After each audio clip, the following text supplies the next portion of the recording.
Hey everyone, welcome back to another video. Let's talk about medieval era in natural school. तो पिछली video में अगर हम देखें तो हमने नेचुरल स्कूल ऑफ जूरिस्प्रूडेंस के ऑलरेडी 3 जूरिस्ट के बारे में बात कर ली है. ठीक है, तो हमारा जो एंशियंट पीरियड रहा है नेचुरल स्कूल का, देखो जो नेचुरल स्कूल है वो हमारा 3 पीरियड में डिवाइडेड है. सबसे पहले वी हैव एंशियंट, मतलब बहुत पुराने जूरिस्ट है ना. फिर है मिडीवल, बीच का पीरियड, एंड देन मॉडर्न. तो जो हमारा एंशियंट पीरियड है उसमें हमारे 3 जूरिस्ट थे, एरिस्टोटल, प्लेटो एंड सोक्रेट. तो ये तीनों के बारे में we have already talked about and discussed. I will put that link of the video, I will put the link of the video in the description box also. तो इनके बारे में हमारी बात हो चुकी है. अब हम बात करते हैं थॉमस एक्विनस के बारे में. ये है हमारे मिडीवल पीरियड का जूरिस्ट है ना. We are talking about Saint Thomas Aquinas in medieval period. Medieval period में हमारे यही है jurist, so we'll talk about him now. फिर उसके बाद हमारा मॉडर्न पीरियड भी है, तो उसमें हमारा ह्यूगो ग्रोटियस है. We'll also talk about Hugo. Let's go. तो सबसे पहले देखते हैं हम मिडीवल पीरियड के बारे में. ठीक है, सो मिडीवल पीरियड जो टाइमलाइन रही है मिडीवल पीरियड की वो क्या है, 12वीं सेंचुरी से 14th सेंचुरी तक, 12th सेंचुरी से मिड 14th सेंचुरी तक जो है मिडीवल पीरियड का रेन रहा है. Now this period, this whole long timeline, ये जो पूरी टाइम है, इस टाइम पे रिलीजन और धर्मों का बहुत ज़्यादा जो था सुपरियोरिटी थी. उस टाइम पे क्रिश्चियनिटी बहुत डोमिनेट कर रही थी ऑल ओवर वर्ल्ड पे. ठीक है, उस टाइम पे लोग बहुत ज़्यादा रिलीजियस होते थे, बहुत ज़्यादा सुपरस्टिशियस होते थे. उनके पास जो है चीज़ों के रीज़न जो थे वो रिलीजियस होते थे, राइट. अगर कोई भी फेनोमेना हो रहा है तो उसके लिए वो हर चीज़ के लिए गॉड और रिलीजन के पास ही जाते थे. उस टाइम पे क्रिश्चियनिटी बहुत डोमिनेंट थी, बहुत वाइड स्प्रेड थी. एंड उस टाइम पे जो चर्च है उसको सुपीरियर माना जाता था. ठीक है, मतलब कि राजा या किंग या रूलर के अलावा चर्च भी बहुत सुपीरियर माना जाता था ओवर द स्टेट. मतलब कंट्री से ज़्यादा हम चर्च को अहमियत देते थे, चर्च को इंपॉर्टेंस देते थे. तो यहाँ के हमारे एक जो जूरिस्ट हैं वो है सेंट थॉमस एक्विनस. अब saint Thomas Aquinas natural law school के बारे में क्या बोलते हैं और इस पर्टिकुलर मिडीवल पीरियड के बारे में क्या बोलते हैं वो हम अब पढ़ते हैं. सबसे पहले he is considered to be the representative of natural law theory of his age. उस टाइम की नेचुरल लॉ थ्योरी जो भी चल रही थी उसको रिप्रेजेंट कौन करता था, saint Thomas Aquinas. He is the main representative of the natural law theory. अपने टाइम की जो चल रही थी उस नेचुरल लॉ थ्योरी का मेन रिप्रेजेंटेटिव यही था. इसके व्यू पे, in the view of Thomas Aquinas, social organisation plus state is natural. मतलब कि सोशल ऑर्गेनाइजेशन क्या है, जैसे भी सोसाइटी व्यवस्थित है, सोसाइटी की जो भी हायरार्की है, सोसाइटी का जो भी ऑर्गेनाइजेशन स्ट्रक्चर है, प्लस जो स्टेट है, स्टेट मतलब यहाँ पे कंट्री है ना, जिस भी जगह पे आप रह रहे हो वो जगह, वो स्टेट, ये जो है ये नेचुरल है. थॉमस एक्विनस बोलते थे ये नेचुरल फेनोमेना है, मतलब कि नेचुरली आया है. स्टेट जो है वो, गवर्नमेंट जो है वो नेचुरली आई है, और जो सोसाइटी है वो नेचुरली आई है. This is not something that is made bye humans. मतलब कि हमने वोट दे के किसी को गवर्नमेंट नहीं चूज किया है, गवर्नमेंट ऑलरेडी आई है एंड स्टेट ऑलरेडी एग्जिस्ट हो रहा है. ये सबसे पहला थॉमस ये बोलते थे. ठीक है, सेंट एक्विनस जो है सबसे पहले ये बोलते थे. Now he defined law and ordinance of reason made by him who has care of community and promulgated through reason. अब उनका लॉ के बारे में क्या थॉट प्रोसेस था वो पढ़ते हैं. उनके हिसाब से लॉ क्या था, लॉ है an ordinance of reason. Ordinance का मतलब क्या होता है, कोई भी रूल, कोई भी लॉ. ठीक है, रूल समझ लो. तो एक ऐसा रूल, रीजन का रूल, मतलब कि अगर कोई भी चीज़ हो रही है उसके पीछे का जो भी रीज़न है उसी को वो लॉ बोलते थे. Okay, for example, take an example like, अगर आइजैक न्यूटन जो हैं उन्होंने ग्रेविटी इन्वेंट की, राइट, ग्रेविटेशन लॉज उन्होंने जो है उसको डिस्कवर किया. तो आइजैक न्यूटन जब पेड़ के नीचे बैठे थे और जब उनके ऊपर एप्पल गिरा है ना, तो उनका जो रीज़न आया कि एप्पल नीचे ही क्यों गिरा, एप्पल ऊपर भी तो जा सकता था, right. What is the reason कि एप्पल नीचे गिर रहा है. तो ये जो रीज़न है, इस रीज़न से ग्रेविटेशन लॉस की जो है बर्थ हुई. अगर उनको क्यूरियोसिटी नहीं होती, अगर किसी भी चीज़ के पीछे का रीज़न जानना कोई ज़रूरी नहीं समझता, तो आज there would be no law, there would be no rule. Rule और ऑर्डिनेंस आते ही रीज़न से हैं. जब लोगों को चीज़ों के पीछे का, फेनोमेनन के पीछे का रीज़न जानने की क्यूरियोसिटी होती है, रीज़न जानने का मन होता है, that's where law emerges from. ठीक है, अब पता चल गया हमको कि it's an ordinance of reason, है ना। अकॉर्डिंग टू कौन? According to saint Aquinas. Saint Aquinas बोलते हैं वो एक ऑर्डिनेंस है किसका? रीजन का। क्या मतलब? रूल है रीजन का। आया कहाँ से है? रीजन से है। That is made by him who has care of community and promulgated through reason. ये बनाया गया किसके द्वारा है? उसके द्वारा जिसको कम्युनिटी की देखभाल करना, कम्युनिटी की केयर करना, कम्युनिटी को ध्यान से रखना जो है वो करता है, वो काम जो है करता धरता जो है कम्युनिटी का, उसने ये बनाया है। ठीक है, कम्युनिटी को जो ध्यान में रखता है उसने ये बनाया। क्या बनाया? लॉ बनाया है। And it is promulgated through reason. Reason के थ्रू ही ये ओरिजिनेट हुआ है। It is developed through reason. Reason की वजह से ही ये डेवलप हुआ है। ठीक है, मैंने आपको एग्जांपल देके समझा दिया कैसे डेवलप हुआ है, कैसे बॉर्न हुआ है ना। ये सेंट एक्विनस की सोच है, ये सेंट एक्विनस मान्यता है, ये सेंट एक्विनस की, ये सेंट एक्विनस समझते हैं ऐसा। Now let's move forward. Next वो क्या बोलते हैं? He maintain that primary precept of law is that good should be done and pursued and evil should be avoided.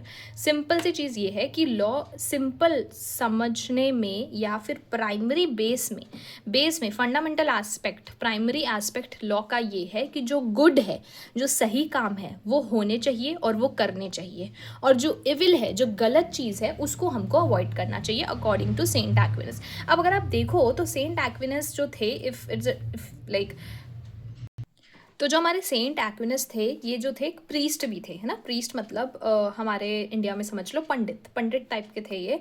तो ये इटली से थे, तो इटली में समझ लो कि ये चर्च के हेड होंगे ऐसे टाइप का। तो जो इनका वो था ना सोसाइटी में जो पोजीशन थी इनकी, वो एज अ बहुत होली पर्सन, एज अ बहुत रिलीजियस पर्सन थी। ठीक है, तो ये जो ये बात बोल रहे हैं कि good should be done and pursued and evil should be avoided, ये बहुत बेसिक चीज़ है जो कोई भी ऐसा इंसान जो गॉड के आसपास, मतलब गॉड के आसपास इतना रहा है या फिर रिलीजन में इतना मानता है, कोई भी एक नॉर्मल इंसान ये चीज़ बोलेगा। तो ये याद रखना ईजिली, क्योंकि सेंट रहे हैं, ये प्रीस्ट रहे हैं, सो इन्होंने बहुत सिंपल चीज़ें बोली है, बहुत बेसिक और बहुत आई वुड से इंट्रिकेट चीज़ें बोली है कि बहुत फंडामेंटल है, but at the same time it's a very important part. Okay, तो ये बहुत इंपॉर्टेंट चीज़ है। लॉ अगर आप बेसिक से बेसिक समझो तो यही है कि आपको सही चीज़ें करनी है और गलत चीज़ों को आपको अवॉइड ही करना है। बेसिक अगर आप देखो लॉ का तो यही है। तो इन्होंने जो बातें बोली ये बिल्कुल सही है, ये बिल्कुल अप टू द मार्क है। तो इसको याद रखना, जो जो इनके कॉन्ट्रीब्यूशंस रहे हैं, जो जो इनके व्यू रहे हैं। नाउ इन्होंने जो लॉ है इसको 4 पार्ट में डिवाइड किया था। What are the 4 parts? Law of God और एक्सटर्नल लॉ।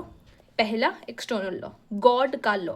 दूसरा नेचुरल लॉ, जो कि रिवील्ड थ्रू रीजन, नेचर का लॉ, है ना। अगर ग्रेविटी है नेचर में तो वो क्यों है? अगर हवा एक डायरेक्शन से चलती है तो क्यों चल रही है? अगर सूरज जो है वो कहीं से ईस्ट से राइज करता है तो क्यों करता है वो ईस्ट से राइज, राइट।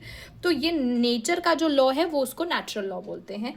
तीसरा है डिवाइन लॉ या लॉ ऑफ स्क्रिप्चर्स, जो चीज़ें स्क्रिप्चर्स में लिखी हुई हैं, जैसे कि हमारे यहाँ भगवद गीता, कुरान, बाइबल, इनमें जो लिखी हुई है इसको डिवाइन लॉ बोलते हैं या स्क्रिप्चर का लॉ बोलते हैं।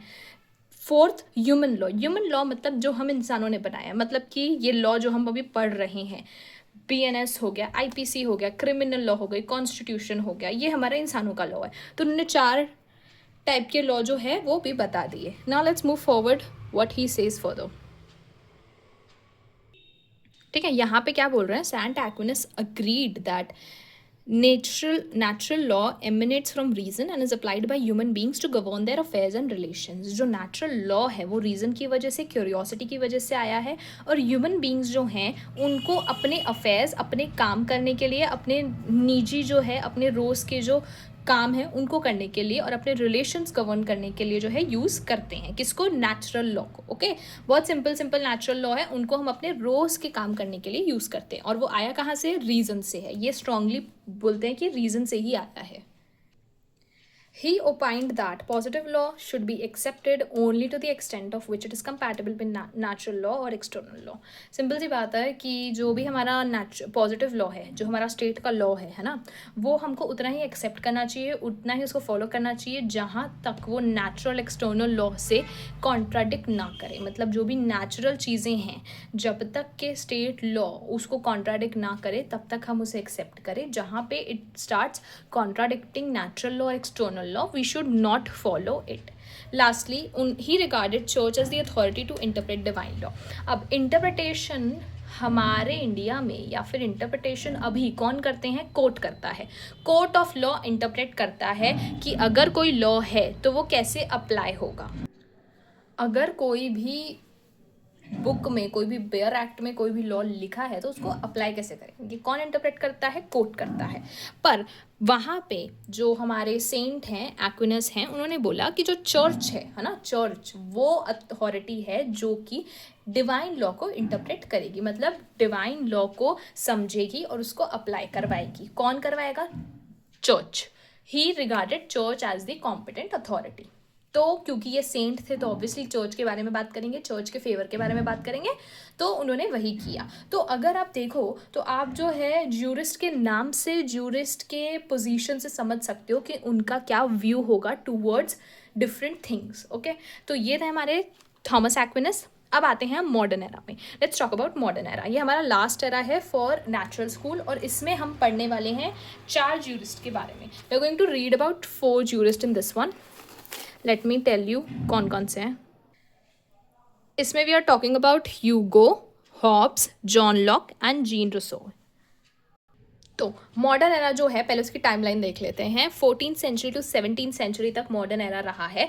अब मॉडर्न एरा जब से आया है, ठीक है, मॉडर्न एरा में क्या हुआ था, पहले ना रिलीजन और क्या बोलते गॉड और सुपर नेचुरल चीज़ें, इनको बहुत ज़्यादा इम्पोर्टेंस दी जाती थी। ठीक है, मतलब कि लोग इतना ज़्यादा अंधविश्वास में रहते थे, सिर्फ इंडिया में नहीं, आउट ऑफ इंडिया में भी, यूरोप में देख लो, एशिया में देख लो, जो चीज़ें हैं ना वो साइंस से रिलेट करके नहीं समझते थे। ठीक है, साइंस और समझदारी और जो बेसिकली एक स्मार्टनेस होती है चीज़ों को डील करने की, वो नहीं थी, और जिनमें हुआ करती थी उनको वो लोग चुड़ैल घोषित कर देते थे। ठीक है, तो उस टाइम पे, इतने पुराने ज़माने में यही होता था, कोई भी दिमाग से सोचता नहीं था, सिर्फ अंधविश्वास और सिर्फ जो है एक्सटर्नल चीज़ों के बारे में ज़्यादा बात होती थी, गॉड, भूत प्रेत and all stuff like that. ठीक है, एंड रिलीजन के बारे में ज़्यादा बात होती थी। तो जैसे जैसे मॉडर्न एरा आया, उसके टाइम तक थोड़ा सा लोगों में समझ आई, लोगों ने नए आइडियाज़, नई चीज़ों को समझने लगे, साइंस को थोड़ा बहुत समझने लगे। तो modern era is basically characterised by that. ठीक है, वो समझने लगे कि दुनिया में सिर्फ रिलीजन और सिर्फ सुपर नेचुरल चीज़ें एग्जिस्ट नहीं करती, बाकी चीज़ें भी बहुत एग्जिस्ट करती है।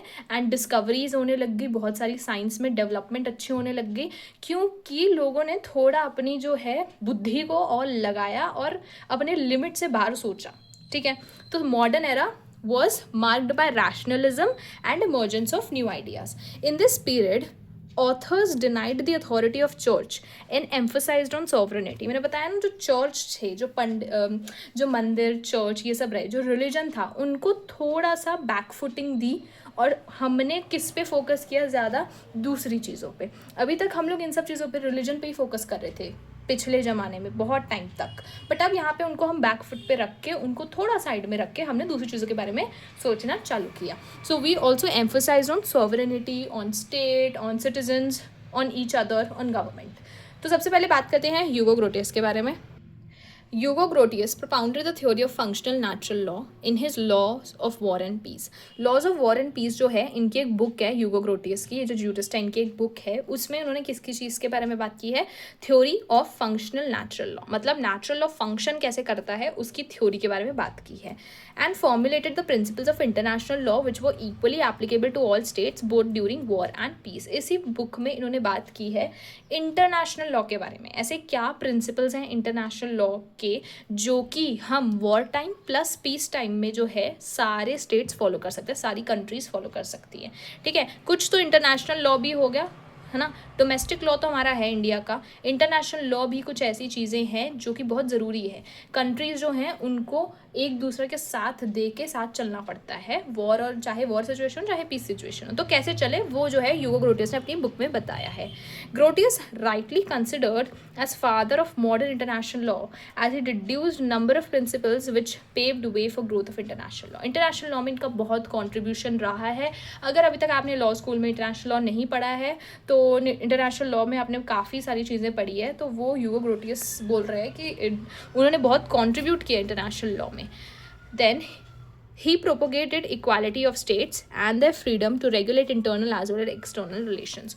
उन्होंने किस चीज़ को बढ़ावा दिया? उन्होंने बढ़ावा दिया इक्वालिटी ऑफ स्टेट्स, मतलब जितनी भी कंट्रीज़ हैं वो इक्वल है, चाहे वो यूएस हो, चाहे वो इंडिया हो, चाहे वो नेपाल हो, चाहे बांग्लादेश हो, चाहे पाकिस्तान हो, हम सारी कंट्रीज़ इक्वल हैं। ये कौन बोलता है? ह्यूगो ग्रोटियस।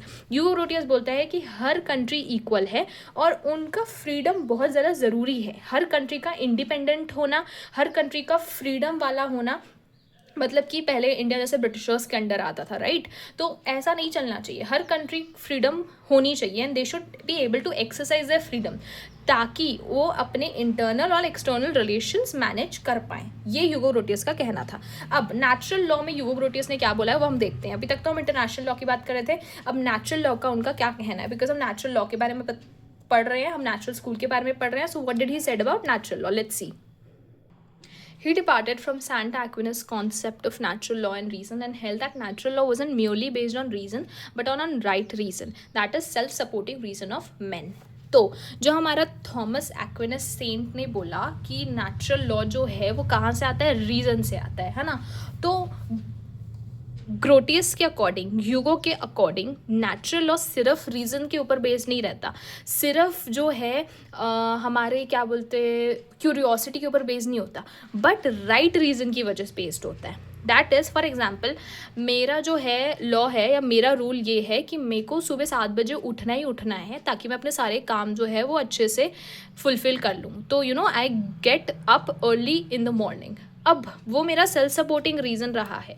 क्यों रहा है? क्यों मैं उठती हूँ सुबह 7 बजे? बिकॉज मुझे अपने काम निपटाने होते हैं। उसके अलावा अगर कोई पर्सन है जिसको 10 बजे उठना है या 12 बजे उठना है और उसको वो ठीक है, उतने बजे उठने पे भी उसको कोई दिक्कत नहीं है, वो अपने काम फिर भी कर लेता है ईजिली, ठीक है, इरिस्पेक्टिव ऑफ मी। तो अगर that person is waking up at 10 और 12 इन द मॉर्निंग और उसके लिए वो ठीक है, तो वो उसका सपोर्ट का रीज़न है। वो क्यों उठ रहा है वो उसके ऊपर है। तो जो हमारा me as a human being, अगर मेरा कोई चीज़ करने का रीज़न है तो that reason supports me, that reason helps me. Okay, अगर मैं 7 बजे उठ रही हूँ तो I am doing it for myself, I am doing it for my own support. तो ग्रोटियस ने यही बोला कि हम जो नेचुरल लॉ फॉलो कर रहे हैं वो रीज़न पे तो बेस्ड होता है, बट राइट रीज़न, मतलब कि हर किसी के लिए नेचुरल लॉ अपने अपने रीजनिंग के ऊपर बेस्ड हो सकता है। मेरे को 7 बजे उठना है बिकॉज मेरा काम करना निपटाना होता है, मुझे दूसरे को नहीं उठना है बिकॉज उसका उतना काम नहीं होता। तो जो नेचुरल लॉ है, लॉ तो ये है कि सुबह होनी ही है, सन तो ऊपर राइज होना ही है, आएगा ही सन, बट मेरा रीजनिंग जो है वो मैं अपने टाइप से करूँगी, अपना लॉ खुद बनाऊंगी। दूसरा इंसान अपना लॉ, अपना रूल खुद बनाएगा। लॉ होता क्या? रूल ही होता है at the end of the day, right? तो वो ये बोल रहा है कि माना आपका नेचुरल लॉ रीज़न से आता है बट वो राइट रीज़न से आता है, मतलब सबके अपने रीजंस, अपने राइट रीजंस अलग होते हैं। Grotius firmly believed that man by nature is peace loving and desires to live according to dictates of reason. सही बात है भाई, हम लोग जो हैं पीस लविंग लोग हैं, man by nature peace loving है, और हम लोग जो हैं अपने अपने रीज़न के अपने अपने तरीके से रहना चाहते हैं, अपने रूल्स के हिसाब से, अपने लॉज के हिसाब से हमें रहना अच्छा लगता है। He therefore treated natural law as immutable which can be changed by the God himself. उसने बोला कि जो हमारा नेचुरल लॉ है वो इम्यूटेबल है। इम्यूटेबल मतलब कि वो कभी चेंज नहीं हो सकता, कभी ऑल्टर नहीं हो सकता। गॉड खुद, भगवान खुद नेचुरल लॉ चेंज नहीं कर सकता अकॉर्डिंग टू ग्रोटियस। कैसे?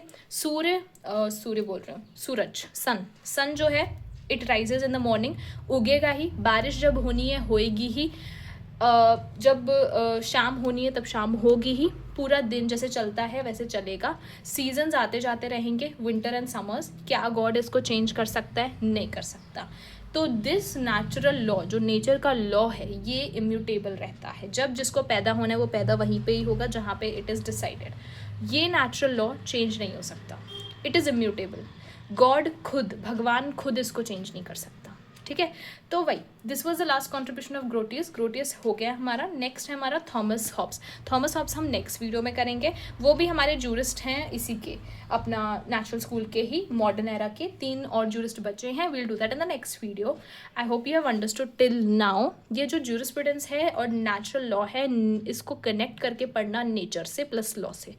बहुत इंटरेस्टिंग लगेगा, बहुत इजी लगेगा, ठीक है। समझने की कोशिश करो कि कोई जूरिस्ट क्या बोलना चाह रहा है, क्योंकि ये जूरिस्ट की व्यूज़ हैं, ये जूरिस्ट की मतलब सोचने का तरीका है कि भाई मेरे लिए लॉ ये है, मेरे लिए लॉ ये है, so this is difference, right. तो थोड़ा समझोगे तो अच्छा लगेगा, पढ़ने में ईजी होगा जूरिस्प्रूडेंस, वरना रटना है रटो, जैसे करना है करो, I don't mind, but I hope you have understood till now, and I'll meet you in the next video. So thank you for watching. Bye bye.